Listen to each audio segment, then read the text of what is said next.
यशोमती मैया के नंद लाला।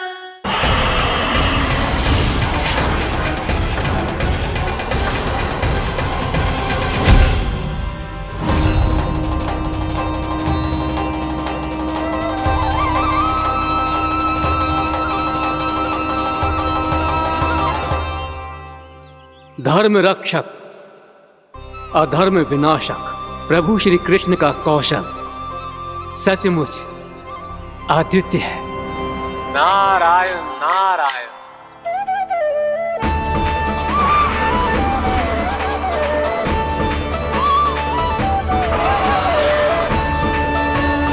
मेरा भार तुम्हारे भीतर के अहंकार का प्रतीक है कालिया। अब तुम्हारा अहंकार, तुम्हारा अभिमान मेरे पाँव के नीचे है और तुम्हारी पूंछ अर्थात तुम्हारे प्राण मेरे हाथ में। अब तुम क्या करोगे भक्त?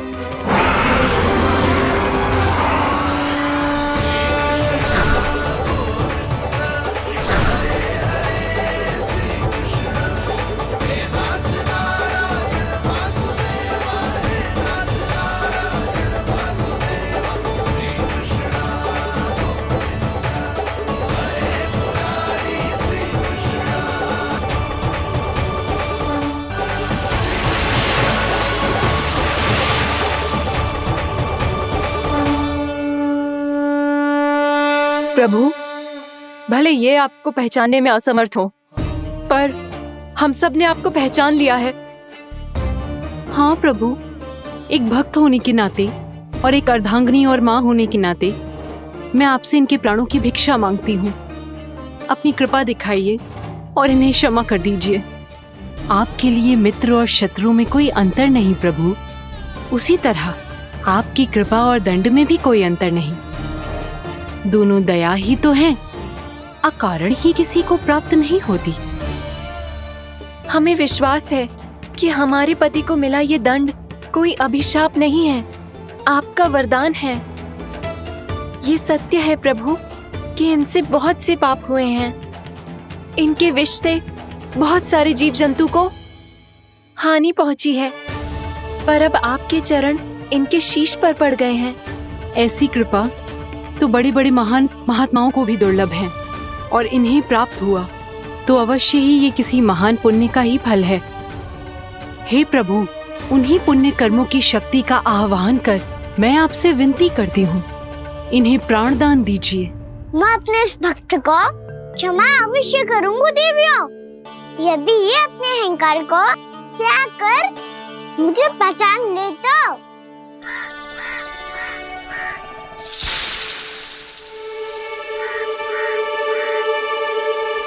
मैं तुम्हें श्राप देता हूँ, जितनी विषैली तुम्हारी जिह्वा है उतने ही विषैले सर्प बन जाओ तुम।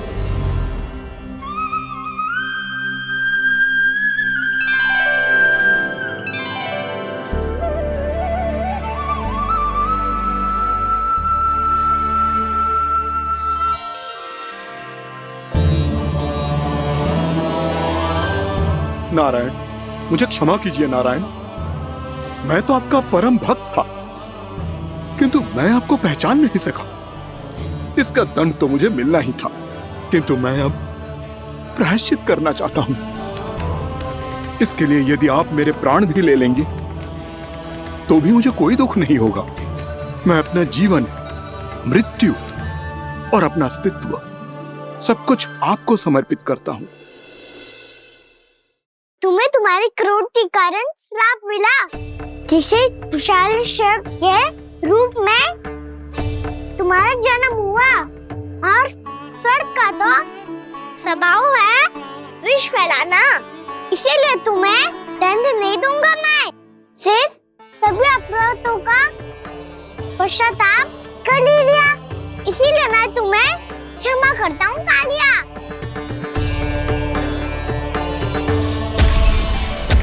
पर तुम्हें यहाँ से दूर समुद्र के बीच जाकर रहना होगा, जहाँ किसी निर्दोष का जीवन तुम्हारे विष से प्रभावित ना हो। मैं चाहकर भी आपकी इस आज्ञा का पालन नहीं कर सकता। मैं असमर्थ हूँ प्रभु। क्योंकि यदि मैं इस क्षेत्र को छोड़कर गया तो मेरी मृत्यु निश्चित है। आपसे क्या छुपा है प्रभु? आप तो जानते हैं कि सर्प जाति और आपके वाहन गरुड़ के बीच अनंत शत्रुता चल रही है, जिसका प्रारंभ नागों के द्वीप नागालय से हुआ था। उस द्वीप पर छोटे जीवों को निगल जाने के लिए सर्प थे और गरुड़ को सर्पों का स्वाद बहुत प्रिय था, इसलिए वो बार बार नागद्वीप जाने लगा था। पर इस कारण पूरी सर्प जाति उससे आतंकित हो गई थी, इसलिए जब भी गरुड़ वहां पहुंचता तो सभी सर्प छिपने लगते। जब गरुड़ को इसका आभास हुआ तो उसे बड़ा क्रोध आया और वो उत्तेजना में भरकर सर्पों का शिकार करने लगा। भूख ना होने पर भी उन्हें मारने लगा। अब सर्पों के प्राण हरना उसके लिए खेल बन गया था। इस भीषण समस्या का समाधान ढूंढने के लिए पूरी सर्प जाति महान सर्प वासुकी के सामने इकट्ठी हुई। हे महान वासुकी, हमारी सहायता कीजिए। नागद्वीप पर गरुड़ ने आतंक मचा दिया है। पहले तो वो हमें अपना भोजन बनाता था, लेकिन अब हम उसके खेल का साधन बन चुके हैं। भूख हो या ना हो, जब तब आकर वो हमारे प्राण हर लेता है। अनुचित हिंसा के इस प्रथा का आरंभ सर्पों ने ही किया है। पहले आप सबने पूरे द्वीप पर अधिकार कर लिया, फिर आहार के साथ साथ आनंद के लिए भी आप सभी ने निर्दोष जीवों की हत्या की। और जब सृष्टि का संतुलन बनाए रखने के लिए गरुड़ आपको अपना आहार बनाने आया तो आप सब अपने प्राणों की रक्षा के लिए छिपने लगे। तो फिर गरुड़ का उत्तेजित होना तो स्वाभाविक ही था। नागनाथ, जो हमने अन्य जीवों के साथ किया वही अब हमारे साथ हो रहा है, परंतु ये भी तो सृष्टि के संतुलन के विरुद्ध ही है ना? अवश्य है, इसलिए मैं गरुड़ से चर्चा करूंगा। धन्यवाद प्रभु।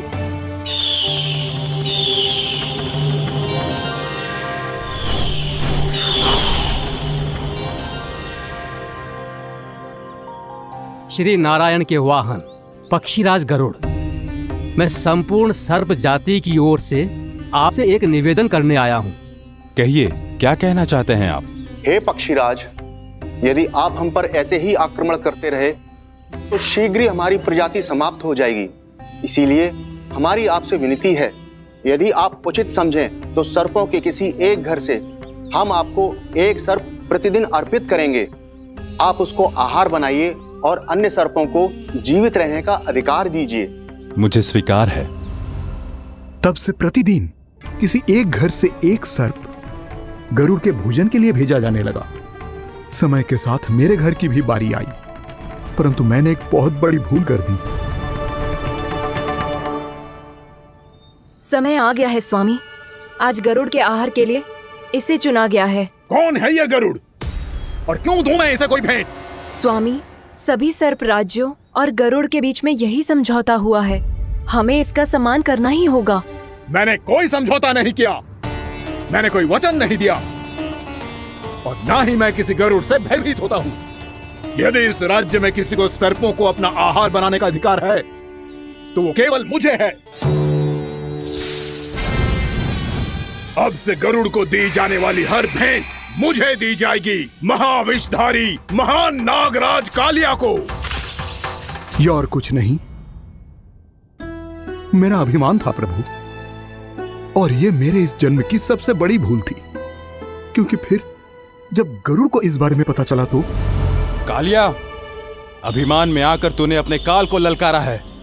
जिस कालिया के नाम में ही काल छिपा है, तू उसे ललकारने का दुस्साहस कर रहा है गरुड़। स्वयं को भगवान विष्णु का वाहन कहता है तो वाहन का ही कर्म कर। स्मरण रख, इस धरती के सर्वश्रेष्ठ योद्धाओं के लिए भी मैं मृत्यु का दूत हूं। विनाश काले विपरीत बुद्धि। तुझ जैसे मूर्ख सदा इस युक्ति को सार्थक करते आए हैं। अपने विनाश को आमंत्रण किया है तो अब भोग।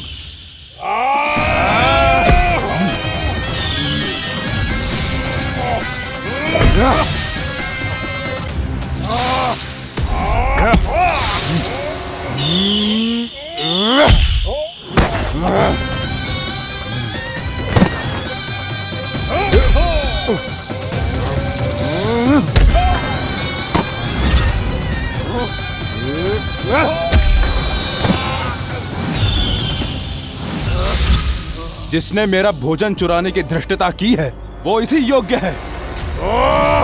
तू मुझे जानता नहीं है गरुड़, मैं महाविषधारी नाग कालिया हूँ। तेरा इतना दुस्साहस कि तूने मुझ पर चरण से प्रहार किया। वाह!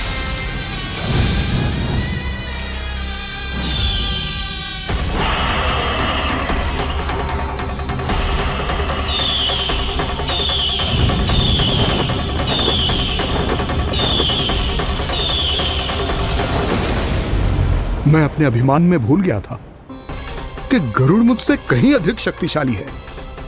इसलिए अपने प्राणों की रक्षा करने के लिए मैं एक स्थान से दूसरे स्थान भागने लगा। नदियां, पर्वत, यहां तक कि मैंने सागर भी लांघ डाला, पर मैं जहां भी जाता गरुड़ के रूप में मेरा काल वहीं आ जाता। इसीलिए मृत्यु की आशंका से भयभीत होकर मैं अपने बड़े भाई मां कद्रु के प्रथम पुत्र अनंत शेषनाग से राय लेने चला गया। भैया, मैं यहां आपसे आपकी सहायता लेने आया हूं। मेरी एक छोटी सी भूल के कारण यह गरुड़ मेरा पीछा कर रहा है। मुझे हर समय हर स्थान पे ढूंढते रहता है। यदि उसने मुझे ढूंढ लिया तो वो निश्चित ही मेरे प्राण ले लेगा।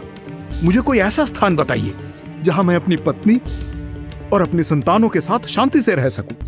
तुम यमुना नदी के किनारे वृंदावन क्षेत्र में जाके वास करो कालिया। गरुड़ वहां प्रवेश नहीं कर सकता क्योंकि उसे ऋषि सोबरी का श्राप मिला हुआ है।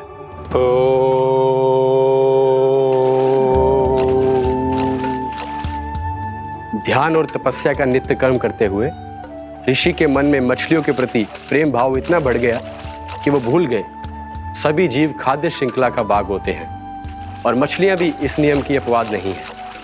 उन्हें मछलियों की अटखेली इतनी अच्छी लगने लगी कि वो इस क्षेत्र के मछुआरों को भी मछली पकड़ने की अनुमति नहीं देते थे।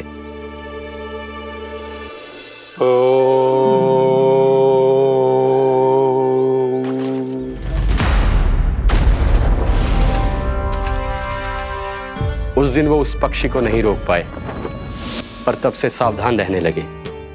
यहां तक कि अपने साधना से भी अधिक ध्यान वो पक्षियों पर केंद्रित करने लगे। ठहरो! इसी क्षण अपनी चोंच में पकड़ी इस मछली को छोड़ दो। तुम्हें इन मछलियों का आहार नहीं करना चाहिए पक्षीराज। ये तो खाद्य श्रृंखला का नियम है ऋषिवर। यदि मैं इनका आहार नहीं करूंगा तो कोई और पक्षी कर लेगा। मैं अपने आनंद या प्रतिशोध के लिए इनके प्राण नहीं ले रहा। ये तो बस मेरा भोजन है। पर यह मेरा तपस्या स्थल है। तुम यहाँ शिकार करके मेरी साधना में विघ्न नहीं डाल सकते पक्षीराज। यदि आपकी यही इच्छा है तो मैं आज के बाद यहाँ नहीं आऊंगा।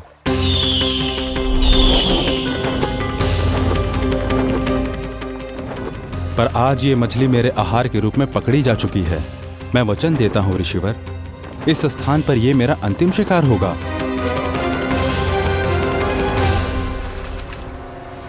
आज के बाद यदि तुमने वृंदावन की निकट उड़ान भी भरी तो तुम सैकड़ों टुकड़ों में फटकर मारे जाओगे पक्षीराज।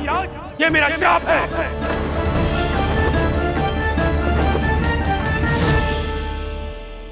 और इसीलिए भैया शेषनाग के सुझाव के अनुसार मैं यहां आ गया। पर अब यदि मैं कहीं और जाऊंगा तो मेरे प्राण नहीं बचेंगे प्रभु। डिस्टेंट रहो कालिया। अब से गरुड़ तुम्हें कोई हानि नहीं पहुंचाएगा। अब तुम्हारे फनों पर मेरी पक्षिंग बन गए कालिया। इसीलिए अब से तुम्हें गरुड़ से कोई भय नहीं होगा। निश्चिंत होकर अपने परिवार के साथ गहरे समुद्र में चले जाओ और सुख से शांति से निवास करो। पर ध्यान रहे निर्दोष जीवों को हानि ना पहुंचे। आपने मुझे जीवन दान दे दिया प्रभु। इस उपकार से मैं कृतज्ञ हूँ प्रभु। आदेश दीजिए, मैं आपकी सेवा कैसे करूं? तुम्हारे जल क्षेत्र से 1 कोटि कमल पुष्पों को लेने की अनुमति दे दो कालिया। यही मेरी सेवा होगी। प्रभु, ये तो मेरा सौभाग्य होगा।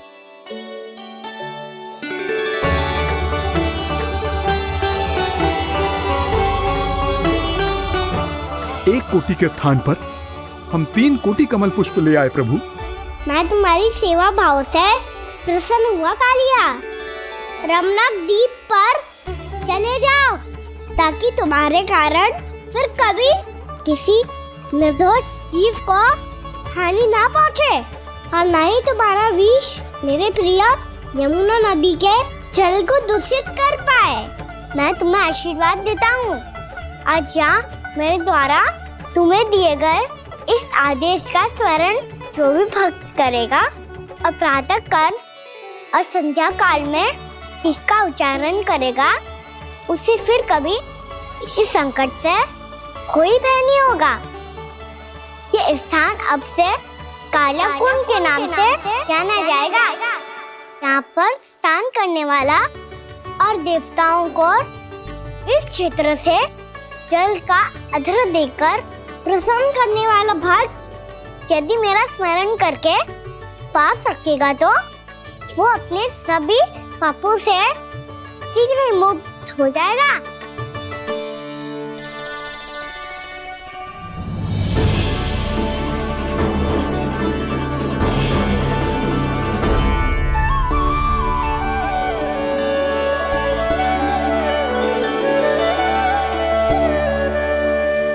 कौन है जी भगवान जिसने अभी अभी कालिया जैसे विशाल विस्तर का सामना किया? क्या एक साधारण बालक जो शीत की अधिकता से ठिठुर रहा है? क्या करूं? मैं लल्ला को ममता के आंचल में छुपा लूं या भक्त बनकर प्रभु की लीला देखती रहूं? क्या करूं मैं? कितना ठंडा था जल, बहुत सर्दी लग रही है। सर्दी से तड़पते हुए कैसे देखूं इसे? अभी जाके अपने पल्लू से सुखाती हूँ। हृदय से लगा के स्नेह की आंच दूंगी तो सर्दी पल भर में छूमंतर हो जाएगी।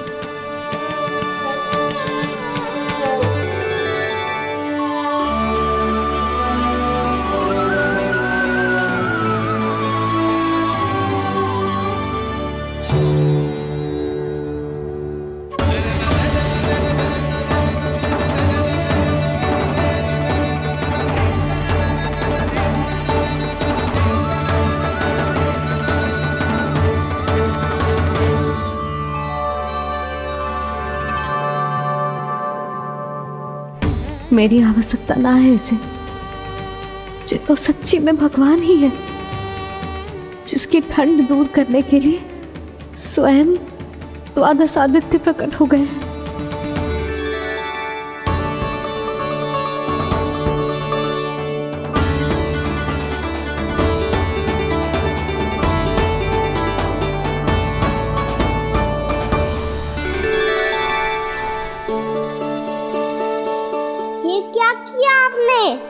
मैया मुझे अपने हृदय से लगाने वाली थी कि आप सब प्रकट हो गए। क्षमा कीजिए प्रभु, पर आपको भीगा हुआ देखकर, ठंड से ठिठुरता हुआ देखकर हमसे रहा नहीं गया। हम अपने वश में नहीं थे प्रभु।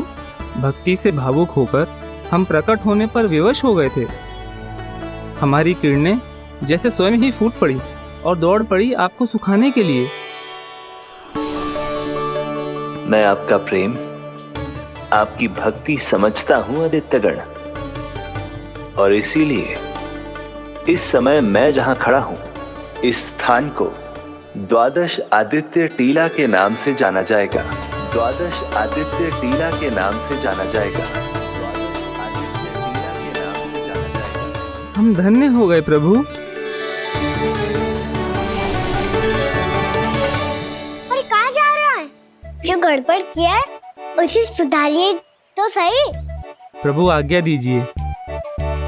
अपना दाब इतना अधिक बढ़ा दीजिए कि मुझे स्वेद आने लगे,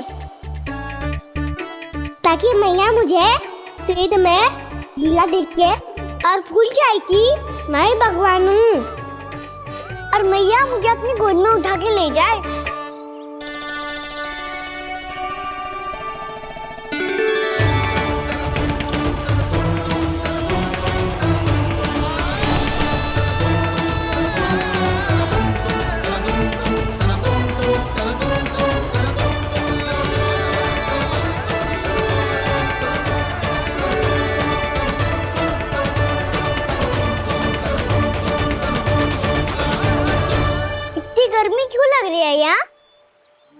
श्वेत की एक बूंद भी आती थी तो मैं अपना आंचल लेकर पहुंच जाती थी इसके पास।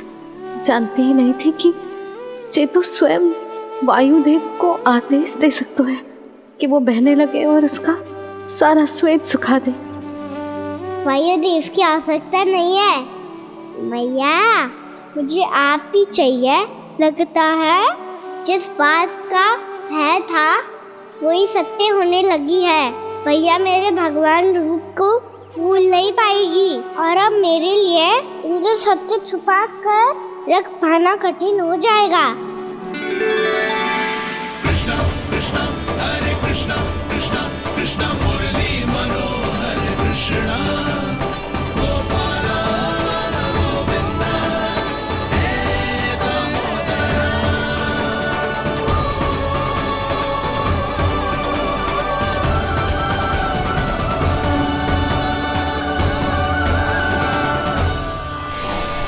प्रभु, आपके श्वेत से बने इस प्रसंगदान सरोवर का प्रणाम स्वीकार कीजिए।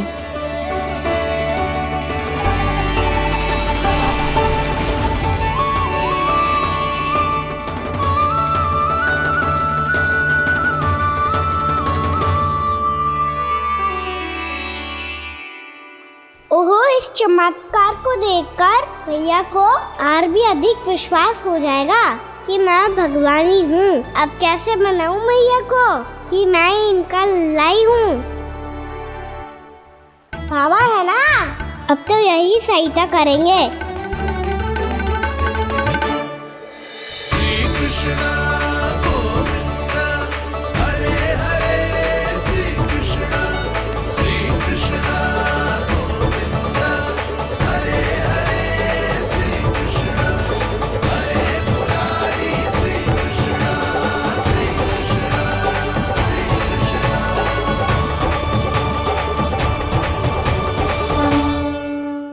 बाबा एक कोटी ना, मैंने तो 3 कोटी कमल पुष्पों का प्रबंध कर दिया है और चिंता करने की आवश्यकता ना है।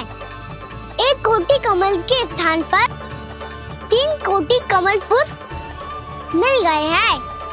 हाँ कान्हा, मैं उचित संदेश के साथ ये सारे पुष्प उस कंस के पास भिजवा दो। महाप्रक्रमी कान्हा की जय, वृंदावन रक्षक कान्हा की जय, महाप्रक्रमी कान्हा की जय। भानु जी नंदराज। बाकी गांव वालों को लेकर ये सारे पुष्प इकट्ठा करो और कंस के दरबार में पहुंचाओ। जी।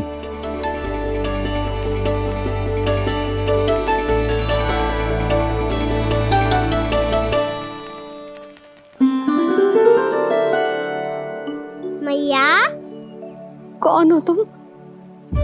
मुझे पता था मैया, जब आपको सत्य पता चलेगा तो आप मुझे मैया की तरह स्नेह ना कर पाओगी। इसीलिए आज तक सत्य छुपाता आया हूँ ताकि आपकी ममता, आपका प्रेम अनुभव करने का अवसर मिलता है मुझे। और फिर आज को बताया था ना,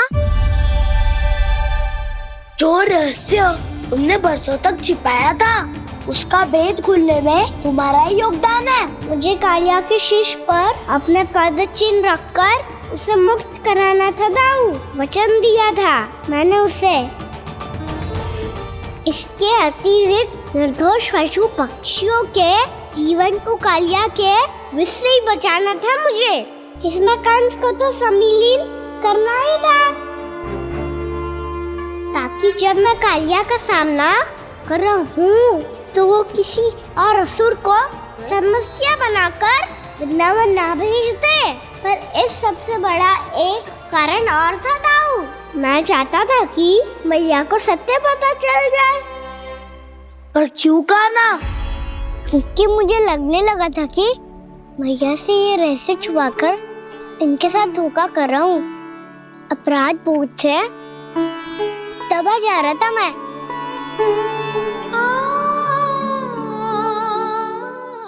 जो सत्य आपको, बाबा को, सभी को पता है, यहाँ तक कि मेरे सखा भी जानते हैं, वो सत्य मैंने मैया से छिपाया कि केवल इसी लोक में कि मुझे इनकी ममता प्राप्त होती रहे। पर ऐसा करके मैं अपने से निस्वार्थ प्रेम करने वाली मैया को धोखा दे रहा था। आप ही बताओ दाऊ, जो इस संसार में मुझसे सबसे अधिक भरोसा करता है, उसी के साथ छल कैसे कर सकता हूँ मैं? हाँ, मैं नारायण का अवतार हूँ, पर अपनी मैया का छोटा सा लल्ला भी तो हूँ।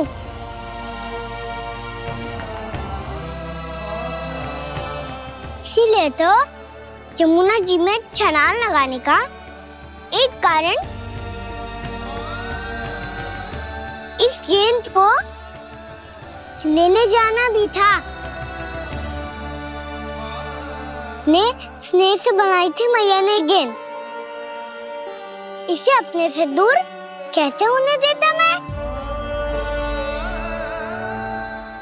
आपको आभास भी ना है मैया कि आप मेरे लिए कितने महत्वपूर्ण हो। ये सत्य है कि सभी देवता, प्रकृति, भक्त, ये सब है मेरा ध्यान रखने के लिए, मेरी सेवा करने के लिए। पर क्या इनमें से कोई भी मेरी मैया का स्थान ले सकता है?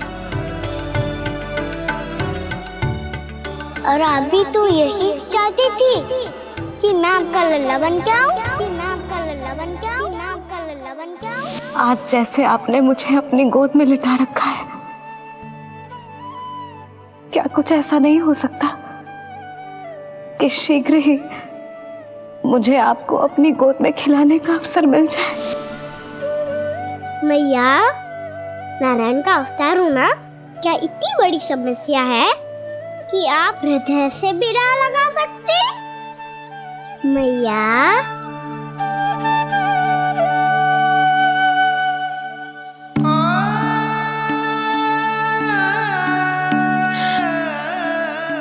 मेरा कान्हा, मेरा लल्ला।